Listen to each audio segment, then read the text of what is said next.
Hi, this is Jim Hennager, December 21st, Table Talk, New Independent Party.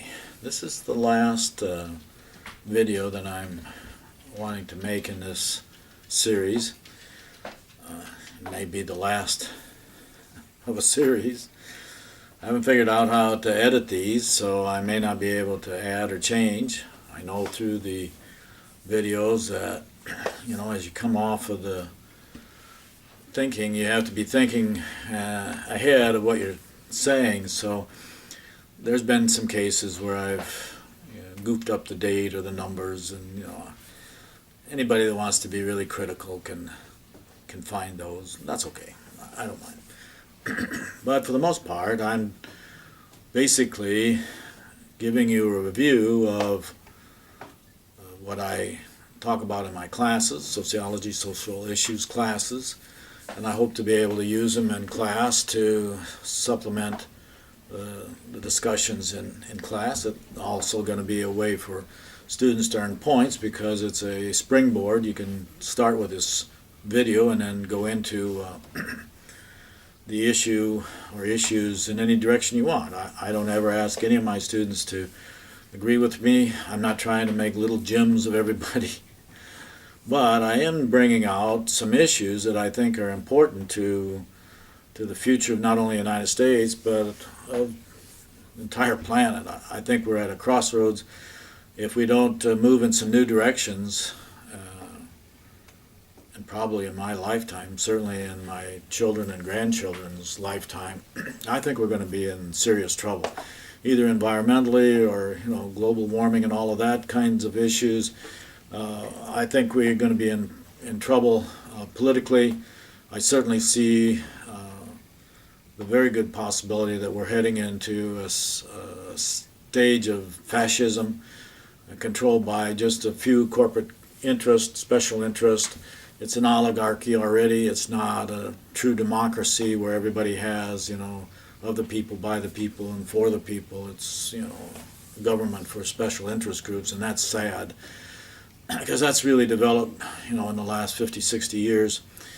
It would be a tragedy that we lose democracy because we weren't vigilant, we weren't willing to stand up and push back on these kinds of issues. So I started the New Independent Party to give my students something to focus on. Many of the ideas we've hashed over in class many, many times. I can tell you that students don't always agree with me. They don't always agree with what I have on the websites. You can check out our websites at www.New Independent Party USA, New Independent Party Iowa, New Independent Party International. You can check out our online courses at newindependentlearningcenters.info.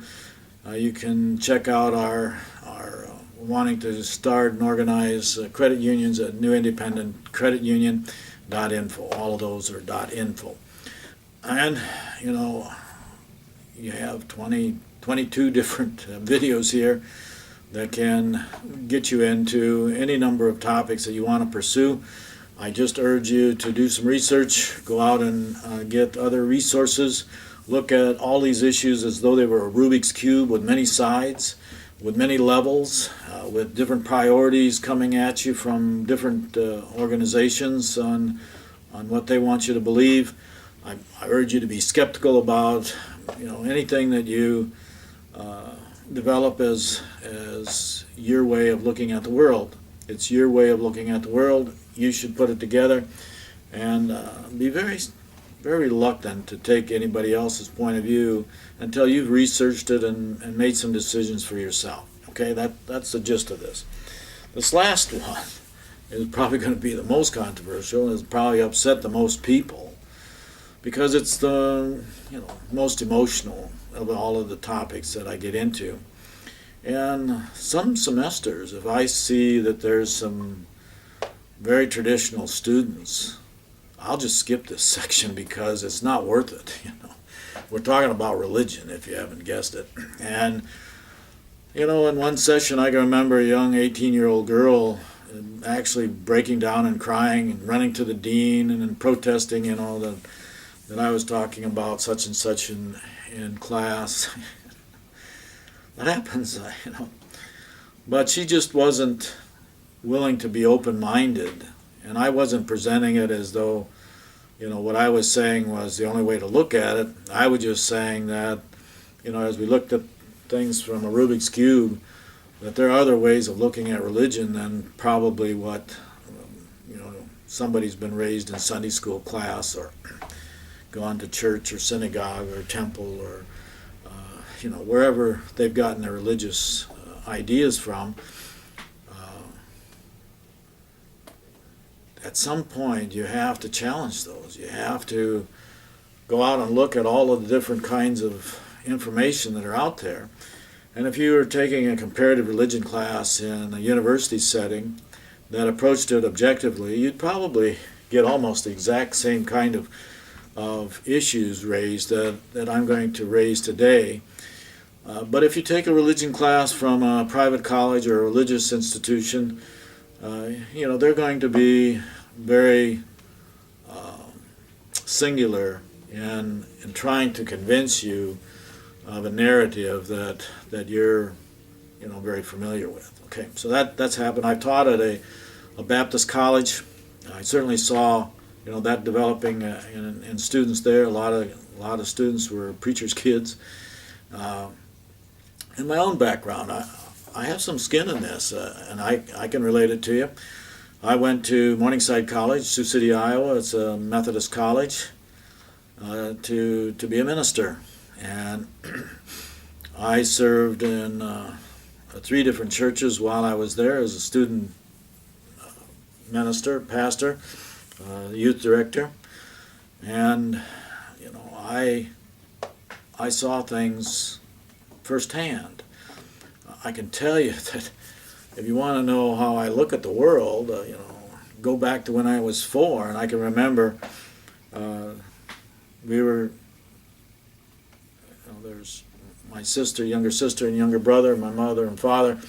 We were going to go to some Christmas program, Christmas Eve, and just as we were about to leave, my mother says she forgot something. She had to run back in, and she was in there really too long.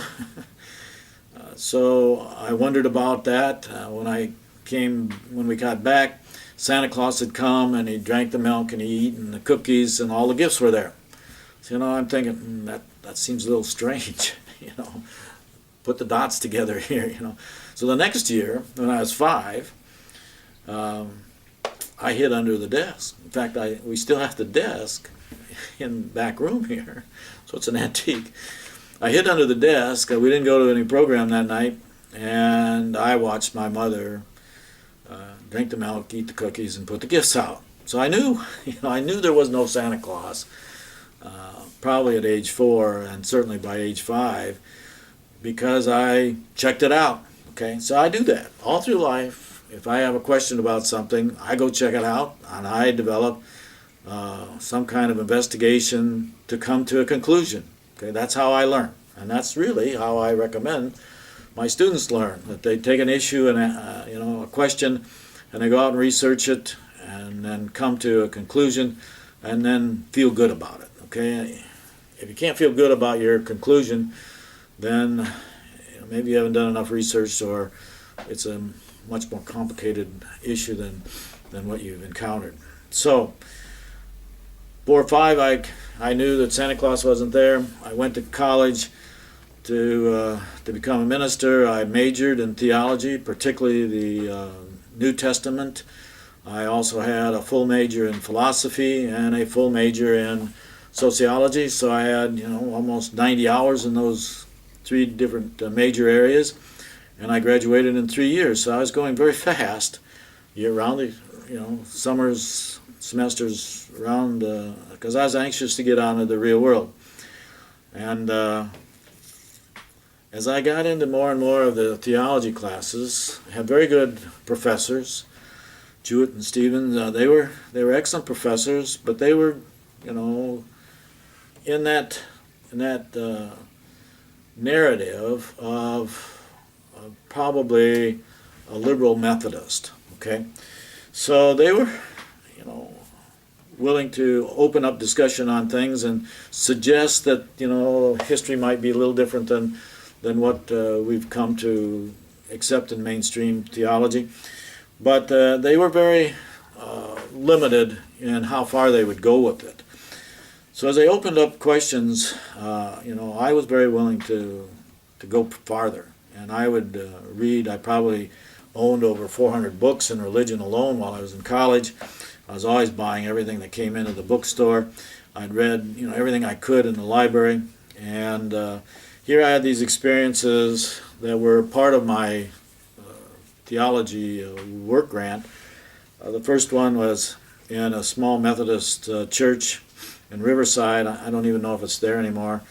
And there were very few people in church, and they were elderly people. Some days we'd only have 10 or 12 in church, and as we were standing up in front giving the offertory, I could hear the pastor, who'd been there a number of years, estimate how much money would come in the offering plates, and then he would make some comment like, not enough to pay the electricity. So I saw how economically connected churches were to the real world.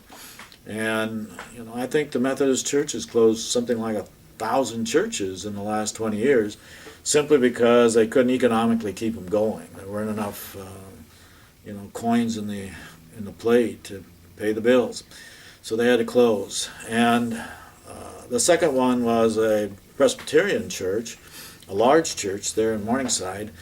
Very, very interesting, nice pastor there who was probably in his 60s. He told me that it was very difficult for him to make hospital calls. There were people that were asking, for these kind of calls, so he asked me to do it. And that's where I experienced a couple situations that really challenged me. The first was a very large, athletic-appearing guy who was in his late 60s at a nursing home. Very jovial, very, welcoming. I may have been one of the few people who visited him. But he had been a lumberjack in Alaska, and he started having heart attacks, so he had to come back to his hometown, Sioux City, and he was in this nursing home. He'd already had 4 heart attacks. There wasn't anything that they could do for him, and they were just keeping him comfortable there, and he knew that at any time he could have number 5, and it'd be the last one. And he would just grab onto me and, ask me, what can he do? What can I do? Is prayer going to help?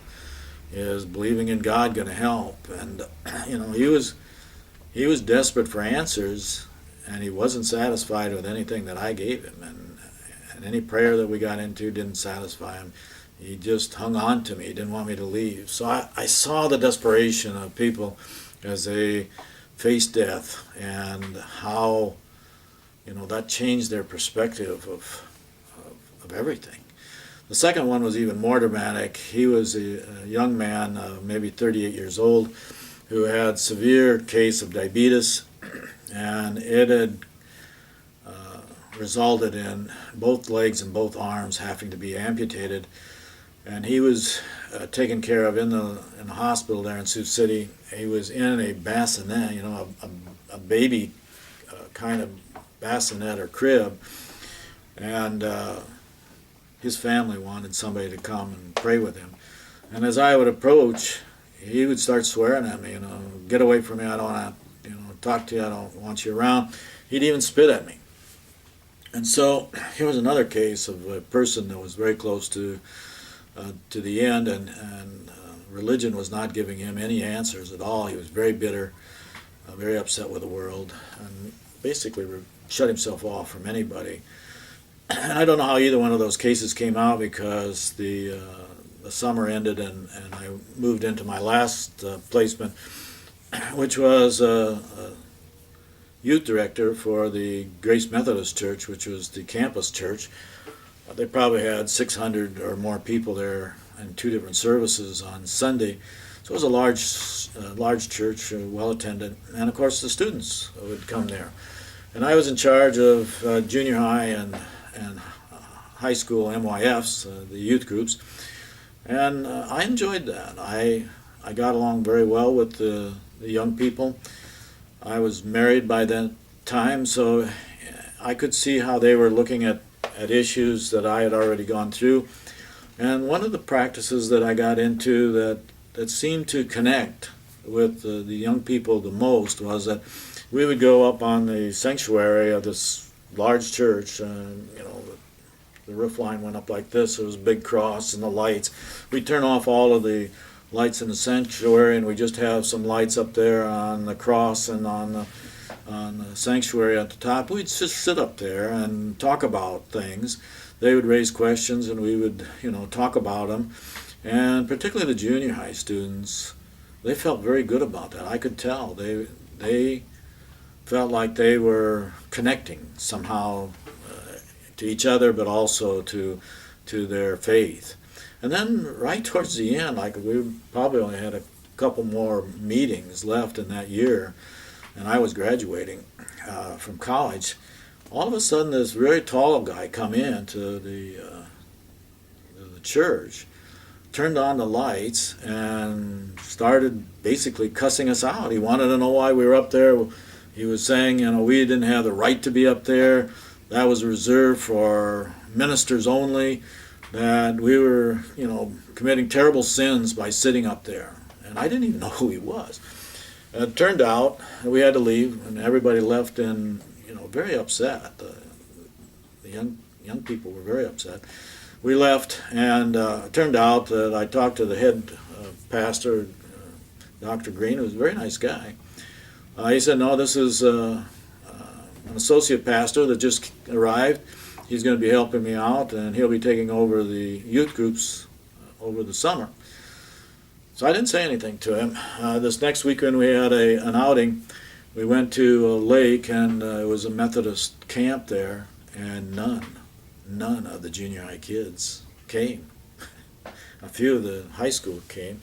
So we basically had an outing for the pastors and a few students, and I could tell that Dr. Green was wondering what was going on, but I knew, the young people were completely disconnected by the attitude brought by this new pastor, and it showed me very clearly that, there was old school, new school in religion, just like there is in most any subject area, and there's a certain element of pastors and church people who have that very traditional, very fundamentalist kind of view of religion, and that was the first time I really encountered it as a force to deal with, and I didn't like it either. Now, at the same time, I was developing senior thesis in theology and philosophy, and all of this experiences were coming together, plus all of the kind of papers I was writing in class. And I put it together in these two final thesis papers, and I think I got pretty low marks by both the philosophy and the theology teachers. And interestingly, I actually came back to the campus maybe 20 years later, and Dr. Jewett was still there. He remembered me, but he also remembered that paper. There was a couple weeks there before everybody left that I presented my paper in theology class, and some of the students actually came over to their house and wanted to pray for me for a couple weeks. But the last Sunday that I was there, it was customary for the student pastor, student director, to give the sermon. And that was a big deal. All of the theology students were there, all of the professors were there, my family was there, brother and sister were there. And I can remember giving this sermon, 20-minute sermon, twice that day, on heaven and hell being here on earth, period. And I think it went over the head of almost all the people. It was a full church. Everybody congratulated me afterwards because I put some emotion in it and that kind of thing. But only some of the people understood, what it meant. And so I had the opportunity to. I was actually accepted at a seminary, and I was scheduled to go. We had a lot of things happening, and this was 1969. A lot of college students were graduating and being drafted into the military. We were in Vietnam, a war, and several of my schoolmates from high school had already died in Vietnam. Two of them were from the wrestling team that I was on. So there was that whole issue there, and I never felt comfortable with what was going on in Vietnam at all. In fact, I thought the government was lying to us all the time, and you couldn't get a lot of information. But I wasn't running out the door to join the military. I checked with the Air Force, and the Air Force told me that it depended on what their needs were. I could sign up to be a pilot, which my dad had wanted to be. But if they didn't need pilots, then you'd become a navigator, and if they didn't need navigators, you'd become a mechanic. So I just asked him, do you need any pilots? Nope. Do you need navigators? Nope. Do you need mechanics? Yep. So no matter what you do to go into the Air Force at that time, you would have ended up as a mechanic. And so I wasn't anxious to do that. And in January of that year, I pulled a hernia. I was trying to push my big old white Impala out of the snow, and I did it wrong, and I produced a hernia that had to be surgically fixed. So my draft status actually changed there in January, February to F4 or something like that, a disability. And after I got it patched, then it was good again because I could carry a 60-pound pack or something. So in April of '69, we had the first lottery drawing to tell who was going to get drafted. And my number came up 352. So I had this F4 draft status. I had the 352. It was very unlikely that young men would get drafted up to that number, and I think it went up to the 180s. And so a lot of things were changing in the priorities, to my life, and I accepted a TA position, teaching assistant, research assistant at the University of Kansas in sociology. That was my third one. I'd taken every sociology class that could be offered, and so that was the direction my wife and I went to Kansas. Her parents lived in Topeka, and Lawrence was only a few 40 miles away, so it all fit, and I was anxious to get on to graduate school. In fact, I think the first day I arrived on campus, the summer of '69, I was walking on campus, and there were actually cars burning on the main street there, and the National Guard and the police were out, and there had been a demonstration, and cars had been set on fire, which was happening on a lot of campuses at that time, and I completely tuned it out. I was going to the building that had the sociology in it, and I just walked right by them. I was really tuned out. I was on a path, and I was going to get there. So that was sort of how I got into sociology, and the reason I was interested in the ministry was to help people.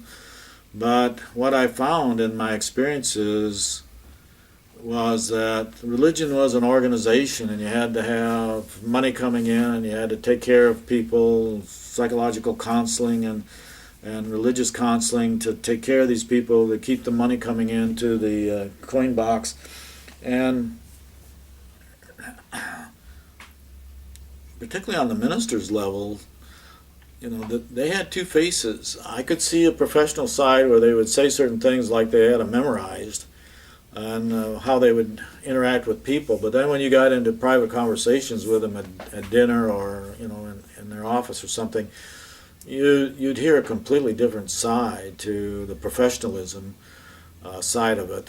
And like the one Presbyterian minister, it had gotten so bad that every time somebody came to him with a personal problem, it was like they brought him a nightmare. And as soon as they would leave, he'd run out and tell everything to his secretary. He just had to get rid of that burden that somebody would bring to him, and that's why he didn't like to go on hospital calls. So I saw the human side of religion, and I could see that an awful lot of what the people out in the congregation see is symbolism, is sort of a structure, a pattern of behavior and expectations, and that a lot of religion was artificial. They were like in a play. They would say certain things, they would do certain things, and they would go through the liturgy in a certain way so that they felt good at the end.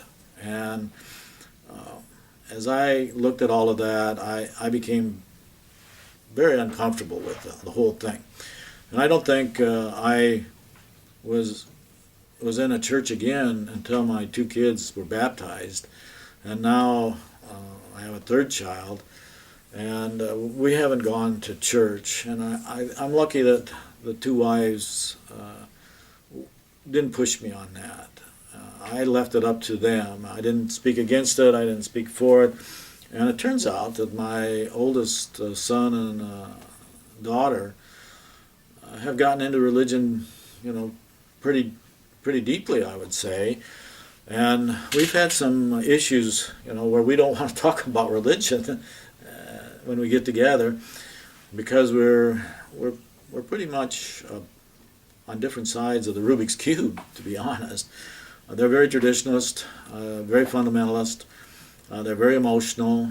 They belong to a church that I would call a franchise feel-good church. The pastor didn't have any training. I mean, he wasn't in any kind of organized religion. It was just that one church was doing very well, and so they helped sponsor another church, and they found somebody who was very charismatic. He and his wife then formed a church in the Ames area, and they rented buildings to hold people, and they sing, and they hug each other, and they have a very feel-good kind of religious experience, which is all right. I have no problem with that. I think if that's what you need, it's okay. And that's one of the purposes of religion, is to form a community of believers, camaraderie between those people, and help get you through tougher times. And I think that's very valuable service for religion. If we didn't have religion, I think a lot of people would be very lonely and left out of society. So I'm appreciative of religion on that level, but on the theological level, I had all kinds of questions, and to this day, I try to be very objective about it, but I can get people riled up and go to the dean pretty fast if I just open up on some things that most comparative religion classes would go through in any class. So it depends a lot on where you're coming from and what kind of training you've had. And this is where I really see this merry-go-round effect, that if you're reading all the same kind of literature and you're experiencing the same kind of ideas from a very small group of people, that you're on a merry-go-round, and no matter how many times you go around, you're not going to ever get off of it. And as you expand out and look at other people's views and perspectives, you can see that there are a lot of ways to look at religion. But it comes down to some basic kinds of logic issues. And one is that today we have so many divisions of religion. I think just Protestant churches, different denominations, we have over 400. 400 Protestants, and then we have the Catholic, and then you get out, you have Russian Orthodox and Eastern Orthodox, and you have all kinds of, just in the Christianity, and then you go into the Jewish faith, and you get all kinds of divisions within them, from very conservative to very orthodox, very moderate, very liberal. And you get into the Islam faith, and you see the same thing, and we're seeing that today, that Muslims are killing Muslims over religious ideas. In every major religion, you're seeing these kind of divisions. And as I looked at it from a sociological position and what was happening in the world, I see this as a problem. In fact, it's a critical issue that I think we have to somehow move through, and probably in the next decade or two, or those religious differences are going to create a scenario for World War III. That sounds dire, but you can see it in the Middle East right now, that the Shia Muslims are fighting the Sunni Muslims, and the Kurdish Muslims are fighting each other. So, and it's all connected to something called ISIS, and they have a very, very fundamental idea of Islam, and it's very connected to some very old, 200-year-old ideas that developed in Saudi Arabia. And so, as far as Christians killing Christians, I think it's over 60 million since First World War. It's looking like it's moving into those levels for Muslims against Muslims. You're having all kinds of tension in India and Pakistan and Bangladesh between Hindus. The traditionalists, the fundamentalists are breaking into homes of moderates and killing them. You have the same kind of problem among Buddhists. And the other major religion is Confucius, but it's one of the smaller of the major religions. So right now you have close to 1 billion Catholics in the world, and you have another 1 billion Protestants, and then you have another 1 billion Muslims in the world, and then maybe 500,000 Jewish people, and then Buddhists and Hindus are probably close to those numbers as well, 500 million, and the Confucian probably are in the hundreds of thousands.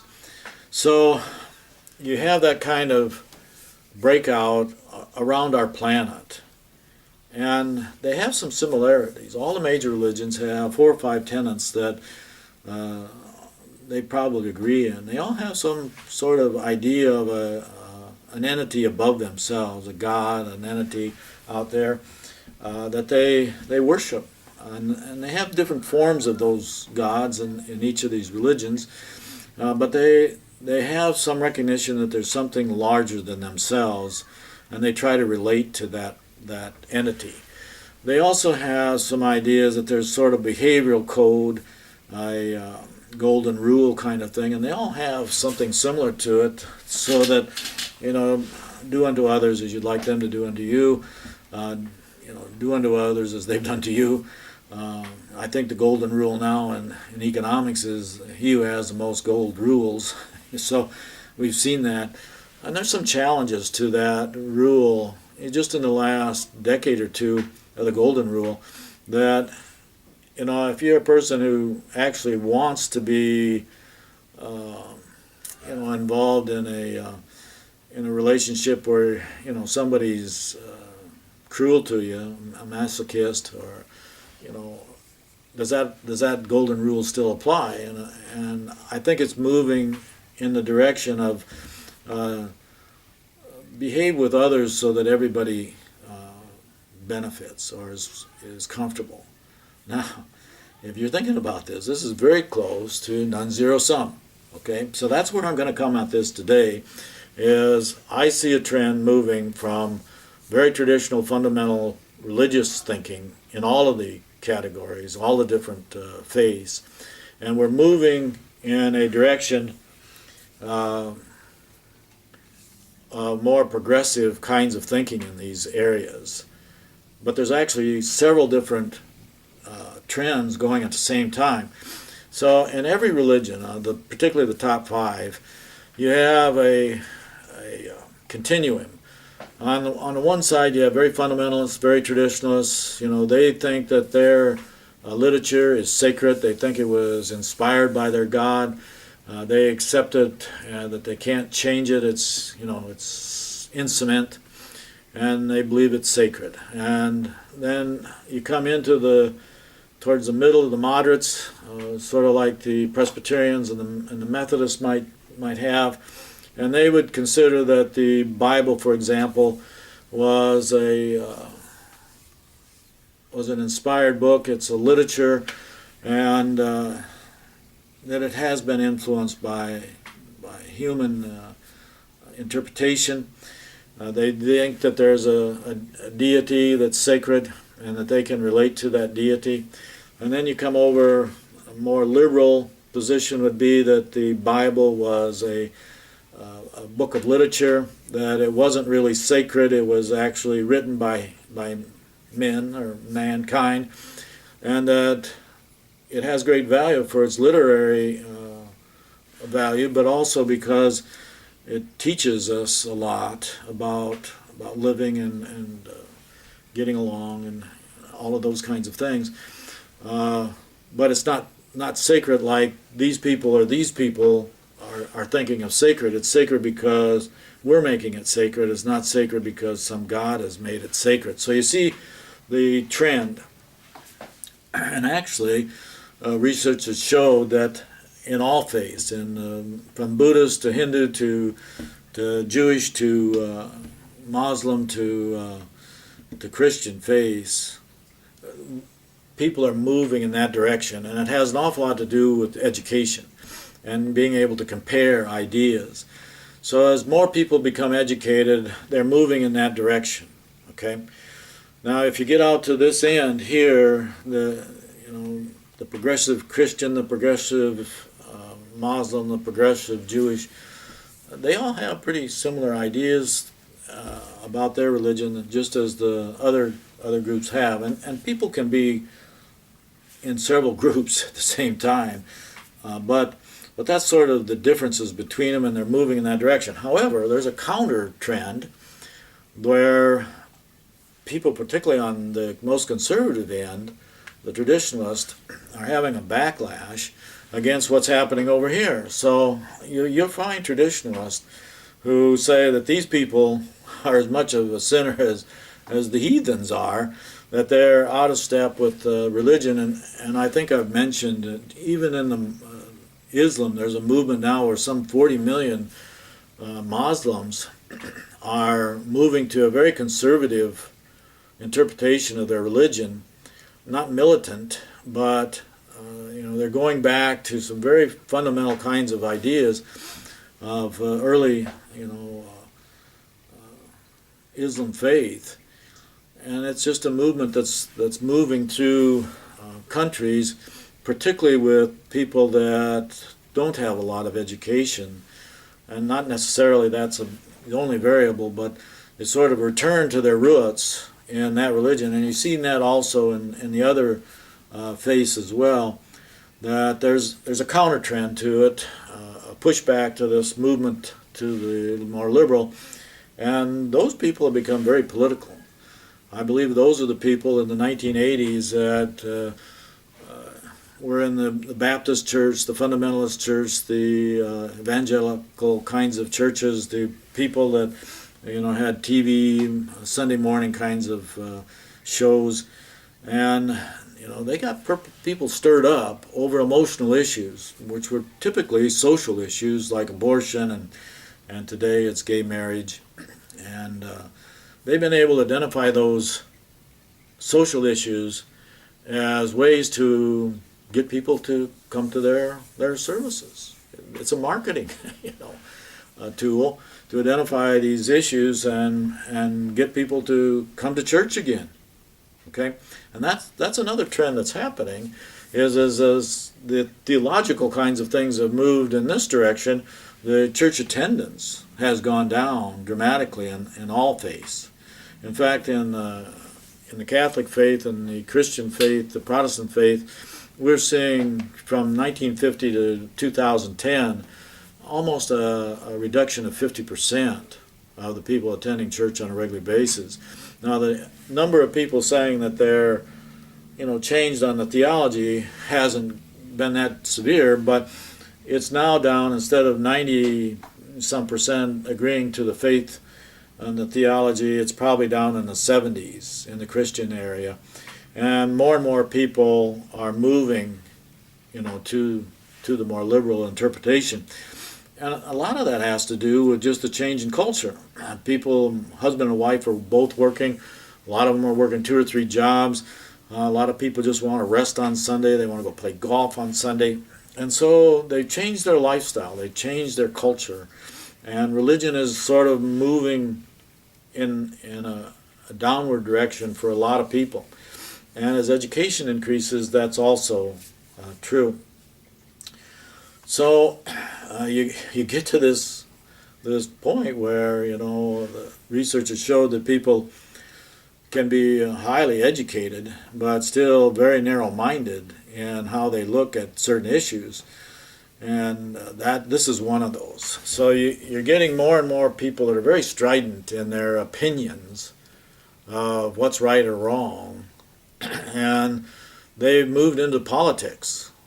And they've become a very strong pressure group, interest group in American politics. But it's also true in India, it's true in Israel, it's true in Syria, it's true in Iraq, it's true in Europe, So the backlash of the conservatives and getting into politics, so you're now seeing the conservative politician more likely to be super religious and in a strident way. And the people that are more on the liberal end of politics are tending to be more liberal in their religion as well, or maybe moving away to a position where they're almost agnostic and thinking that there may be a God out there, but he doesn't interact with me. He's not a personal kind of faith. Or to the most extreme where you're an atheist, where you just don't believe in God anymore. Now we're having an influence also, which we've talked about, or I've talked about it, just the amount of information we're getting on the universe. It was one set of conditions to think that we were the only life form, the only intelligent form in the universe. But when you're moving to a new reality where there really could be hundreds of billions of planets out there with life forms, and many of them might be more intelligent, and they might be people that, civilizations that have actually designed us and brought us here, that really changes the perspective on religion. And that's something that I've gone through. And it may be because, I've looked into it, that I'm ahead of the curve, so to speak, and people are catching up to me, and I see students are doing that as well, that they want to feel good about their faith, but they want it to be more open. And I think that's the direction that we're heading, and only if we can, deal with the very conservative backlash that we're getting on the fundamentalist side in all religions, okay? But it really comes down to some logic. Like in the Protestant, if we have 400 different denominations, and they all are saying, come to my church because we're the right one. We know what's going on. We're number one with God. And if you come to us, you'll be saved. You'll get to go to heaven, okay? Well, the logic of that just isn't there. Because either all 400 religions are right, which logically can't be because they each say they're the one and only one, or one of them is right and all the rest are wrong, or they're basically all wrong in their theologies. So you can see that we have cultural changes happening in education and cultural lifestyles that are influencing our attitudes towards religion. Okay. Now, there's another whole dimension to this that becomes very sensitive to people, and I'm not going to get into this trying to make people upset, because I know what's happened to my son and daughter on this issue. But when you start looking at religion objectively over long periods of time, where religious ideas, where theological ideas came from, and the fact, that there's a lot of religious ideas out there. And over time, we've seen a change in these religious ideas from many, many different directions. So that when you start to understand where these ideas originated, it probably was only 5,000 years ago that we got to a position religiously where we thought of just one God. Before that, there was multiple deities. And all of the religions in Greek and Roman history, as well as ancient Egypt and around the world. All the ancient civilizations had multi-deist kind of philosophies.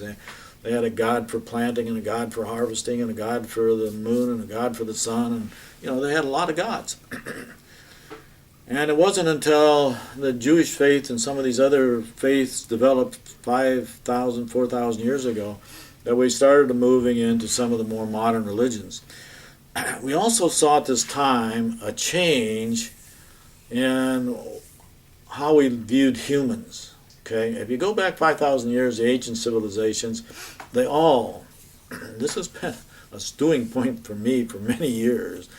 Why was it that these ancient civilizations, particularly between 10,000 BC and 1 BC, they all had a "the" approach to humans. There was somebody who was the, a king, an emperor, or some ruler at the top who they considered a god, or like a god, and had absolute dominion over everybody else. So that person could say, you're not wanted, you're dead. You could imprison them, you could enslave them, you could, force them to do anything. So there was this notion that there was differences between humans and that there was always a "the." And that "the" eventually kind of moved into a religious sense of "the," where there was a grandfather, the old guy up there in a rocking chair, and he became "the." And then in the Catholic faith, and I've talked about this, Pope Leo brought in the idea that there was, God the Father, God the Son, and God the Holy Spirit. So he divided it out into 3 gods, or equal to God. And other religions have done similar kinds of things, but we've seen that it's moved from a concept of a "the" God or ruler to "me." This is a very significant change, and it probably started in the 18th century. And I think it's directly connected to the ideas of evolution, where humans, in all of their glory, came through millions of years and developed into this glorious human form and human brain, and we're at the top of the chain of being the most important. This is exactly what exceptionalism has always been, and it's very related to the second stage of me. I call it meism, and we're so grounded in that today. It's all about how much I earn, what kind of house I live in, what kind of cars I drive, what kind of tennis shoes, how much I paid for my tennis shoes, how much I paid for my jeans. Look at me, look at me, look at me. That's all it is, and we're so grounded in it, in this idea of capitalism, that it's sickening. It really is. I think we've got to get to a point where we outgrow this. This is sort of like being a teenager, and we're so caught up in me that we can't see the rest of the world. Now, there's other people that are seeing it, but I think that we're in the culture of me, and it's at the top of what I call civilization 5, level 5. And if we don't get over me, if we don't get over this exceptionalism, if we don't get over this idea of, some people have the right to money and have the right to control other people and have the right to influence governments, if we don't get through that and move to a 3rd level, I think we could destroy ourselves. And it certainly looks like we have a lot of opportunities in that direction. And a lot of the emphasis from moving from "thee" to "me" to what I would call an emphasis on "we." And I'm not talking about socialism or communism. I'm talking about, employee-owned companies, everybody having involvement in a government, peer democracy. I'm talking about everybody feeling good about being a member of a community, a member of a country, a member of the world. If we don't move from "me" to "we," I can see that we're going to have tremendous problems in the future. And one of the elements that deals with that movement, and it's been a part of moving from thee to me, is that reduction of emphasis in theology and religion and philosophy of who the ultimate thee was. Okay, so follow me here. In the first category, the emperor, the king, whoever was at the top, would get his power from basically saying that he was connected to a more powerful God, a God up there, God out there. In the me situation, we still have this connection to people saying, like Calvinism or some elements of Protestantism, saying, God helps those that help themselves. In other words, if I'm rich, it's because God likes me. I get to be the most powerful person on Wall Street because God likes me. Do you see the connection? There's still that connection to even an imaginary God, and that makes them more powerful, gives them the right to have most of the money or most of the power, and that connection is still important. I think as we move to this next level, level 6 civilization, level 6 idea of weism, we have to drop that anchor. Okay. Now that's the difficult part, because what it implies is that there's no real connection between humans and a ultimate thee. It doesn't mean that there can't be an ultimate thee and God or gods or level 9, level 10 civilizations out there who we would assume were gods, and probably in history, if their representatives came here, we would treat them like gods. But we have to see a transition from this stage where we're connected to a God, and he gives us hope, he gives us directions, he tells us that we're moving in a path that we have some benefit after we die. That's the connection there. Heaven, nirvana, whatever that connection is, it's all tied to people dying and having some quality connection after that.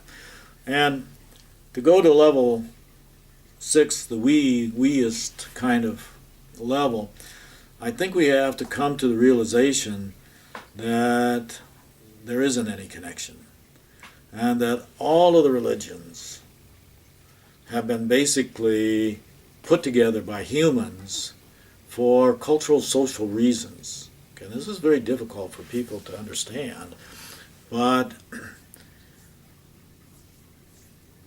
people developed religions because their group, their ethnic group, their tribe, their group of people were most likely under some kind of oppression. They were being persecuted. I mean, we saw that in the Jewish faith, we saw that in the Christian faith, the early faith, and people under this kind of oppression and being persecuted and being killed, they have a tendency to look for answers that are on the mythical side. They don't need to have actual evidence of everything, and that's what theology is all about. It's having a faith and a connection to sets of beliefs that you can't prove or disprove. You have to accept them on faith. Okay, that's what theology is all about. Faith on a theological level is different than a philosophical, because in the philosophical you want to argue that everything has to come out rational or logical, and there can't be any secret arguments or secret connections to somebody up here that's giving you answers, or you're praying to, or that connection has to be broken in the philosophical. But the philosophical can get pretty dry because they tend to have rules of logic, and some of those philosophers just go on and on, kind of like I do. But what I'm saying is, on the we level, we have to come to an understanding that we're all in this together. Okay, and we're not going to have somebody out there coming in on a chariot and saving us. we probably aren't going to have a level 7 civilization coming in with a mothership and saving us. That our destiny is determined by our actions. Are you catching that? Okay. If we come to an end because of some war, because we've, heated up the planet, that's our fault. We can't pass it off to a God that's saying, well, I'm going to teach you a lesson, or to some even philosophy that says, karma is going to get you. Okay, we have to come to this level of appreciating that we're all in this, and that it is a matter of recognizing that everybody is equal as humans, that we all have responsibilities to take care of each other, that we all win or lose together. So we got to move off of the zero sum of me, and we have to move to a level of weism that is non-zero sum. And we have to find ways that we all get along, we can all benefit, or we can all, go down the bad pipe together, so to speak, okay? And I don't think we're there yet. I see a lot of people trying to hang on to this middle, and a lot of people fighting for the most conservative, and they'll say things that just are bizarre, like, I don't even want to get into it, but you can see it, okay? So we have a lot of people in the thee world, we have a lot of people in the me world, and we're just starting to move more and more people into the we world, and non-zero sum. And that's what I'm all about, and that's what the New Independent Party is all about. We don't want to stand up there and say we have all the answers, that everybody has to do this or that or believe this or that. We want you to come to it on your own. Think about it. Look at it from all the sides, the Rubik's Cube and all the levels, and come to a realization that we're in this on our own, okay? And that the basic tenets of religion, to be real honest, have all been made up. There may not even be any historical evidence of an awful lot of the New Testament or the Old Testament. In fact, a group of scholars here has been doing some literary research on the Old and New Testament, and they came from a lot of different backgrounds, academic backgrounds, religious backgrounds, but they were looking at the changes in the literature in the different versions of the Bible. And there are really a number of different versions, earliest to latest versions. And they were looking for, just the changes of interpretation, the changes of language, and they came to over 34,000 changes from the earliest text to today. So, if you're looking at this logically or objectively, the Bible cannot be in the thee world. It can't be completely inspired by a God. It can't be, inspired by a few monks or some religious people that brought it forward. It's been developed by changing social conditions. It's been changed by changes in language, and what we're getting are people interpreting the Bible any way they want to, and I think that's basically dangerous, because what they're saying is, I can interpret the Bible this way because God is telling the world that I'm right, and they're trying to force everybody else to agree with them. That doesn't. I don't think that'll make it in the modern world. The middle group, the me, is very conflicted on what all of this means. But I think the people out here are starting to recognize that all religions are not historically accurate, and they may not have scientific background. They are works of faith, believing in something and having it be an important part of your life. So, you can take that wherever you want to. I think that we need to kind of get rid of those anchors on our civilization that tie us to being dominated by a thee or being connected to a personal God, but we can still believe in, higher entities and people wanting to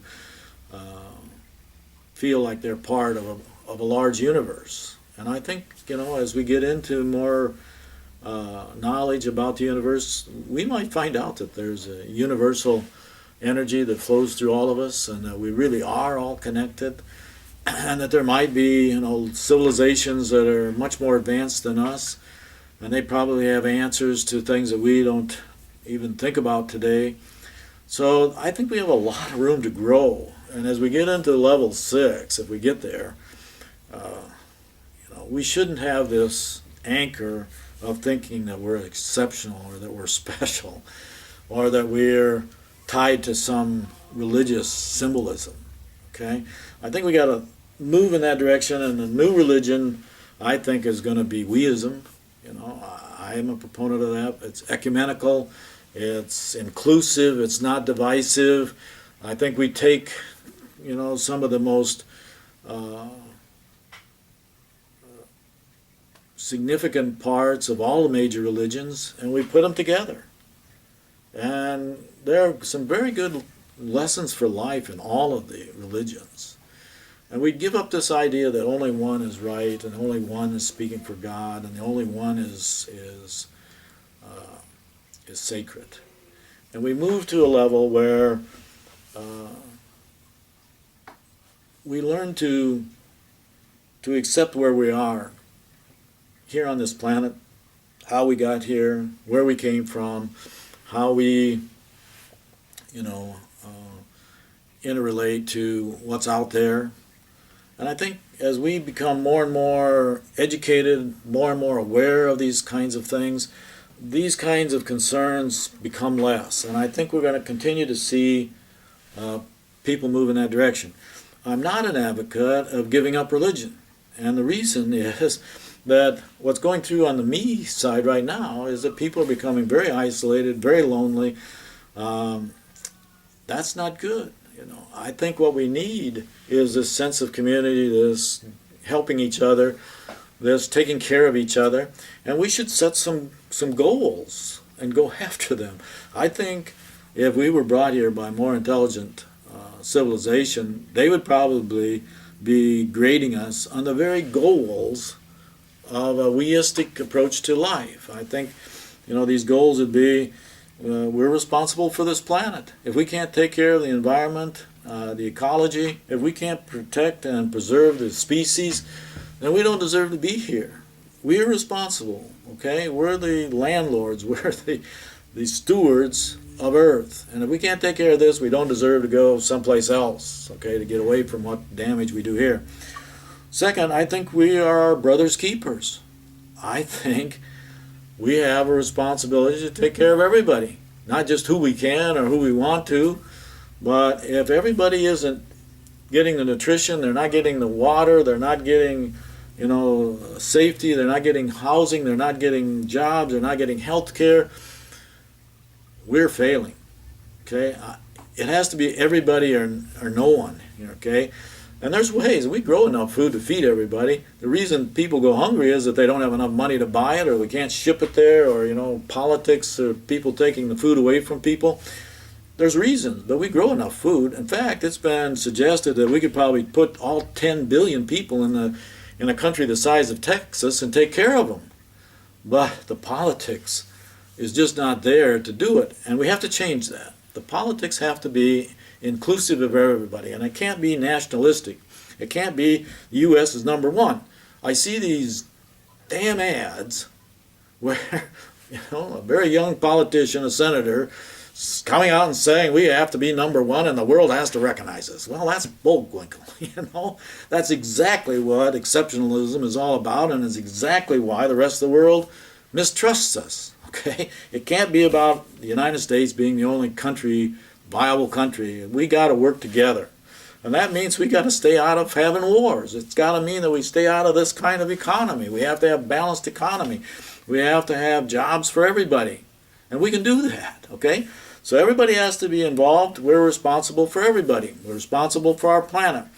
I think we can do all those things. We can educate everybody, we can provide jobs for everybody, we can provide safe communities for everybody, we can provide health care, we can provide retirement, and we can provide a very interesting world for everybody. And I've given you the suggestion of the Peace Highway and the Peace Villages. We could have 5 billion people in very balanced communities that could last thousands of years in my lifetime. But I can't do it alone, okay? And I don't think we're going to move in that direction unless we move off of this meism that we're in and move to weism. You need to become a weist. I just made that up. But I see that's the direction, and that's what I'm arguing for. And if we call it a religious movement, that's okay. I have some doubts that the new independent party is going to be accepted as a major party or a winning party. I see just too many politics and too many special interests that are going to do everything they can to keep the new independent party from ever becoming more than a few people in one state. But we're gonna do everything we can to grow it, and I'd like to have your help on that. But I see it as much more viable to create basically a whole new religion of weist. And there are certain religions that are very close to this now. So ecumenical, everybody gets along, everybody recognizes the differences in people, but still respect them. And no more of this, me, and everybody else is going to die, and all this kind of stuff is ridiculous. It's sort of like we're in that teenage stage, and we have to mature to at least get to like a 24, 28-year-old who takes responsibility, okay? We need to do that, and I'm open to your ideas. I don't have all the answers, but I see the direction we have to move, and I think we can do it if we will only have faith in ourselves, okay? Have a good day. This is the last of this series.